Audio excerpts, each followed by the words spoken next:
Welcome back, and in this video I have been tagged by my friend Canadian Retro to do a video response on some of my more expensive games that are currently in my collection.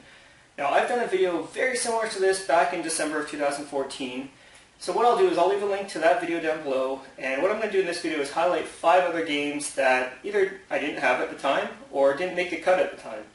So the very first game here is Reistar. And I picked this up at a local game store where I know the owner, I know all the employees and all that. And they just received this game in, along with another one that's going to be in this video. And what made it kind of weird is the people who sold these games to this game store were actually still in the store when I kind of inquired about it. So, deal was completely done with them, and I thought, you know what are you asking for this? And this game store does not value Genesis games very highly. So, he just threw me out an offer without even checking online. He said $5. I said, done. So this game's currently going for $71.96 on price starting. This year is actually just the kind of cover art to it. I have the cart and I have the manual back there. I'm still missing the red insert that goes with these kind of cardboard games.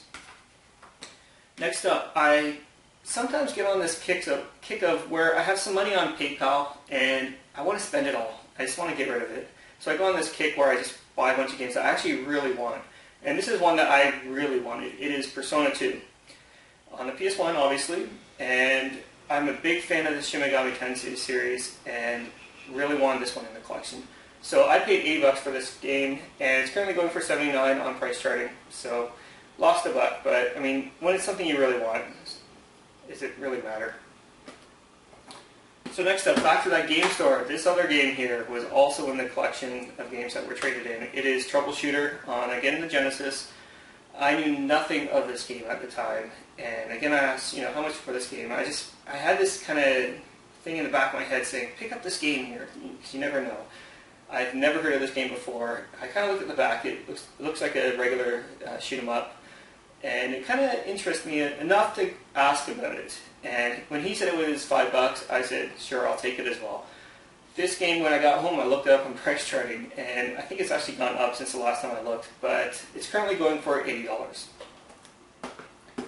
Next up, back to some eBay purchases. Again, money in the account, want to spend it. I picked up Splatterhouse 3, and I picked this again up for $80, and it's currently going for $95 on price charting. It's complete, it's mint condition, absolutely love it. And last but not least, a game I picked up quite a few years ago actually, and this game has actually skyrocketed in price since I've picked it up. It's Mega Man Legends 2. And one of the reasons why this game has kind of skyrocketed is because Mega Man Legends 3 has been cancelled.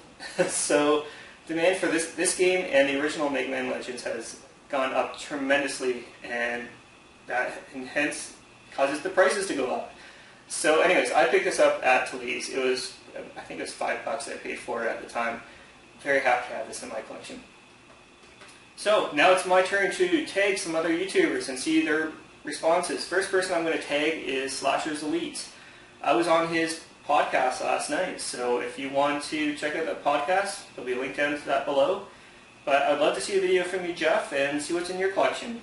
Next up is McFly3077. And I know he has an amazing Genesis collection. I hope some of those games make it into this video. But we'll see. So McFly and SlasherElite, there'll be links to their channels down below. Please check them out. So anyways, that is 5 more of my more expensive games in my collection. Hopefully you enjoyed. And until next time, take care.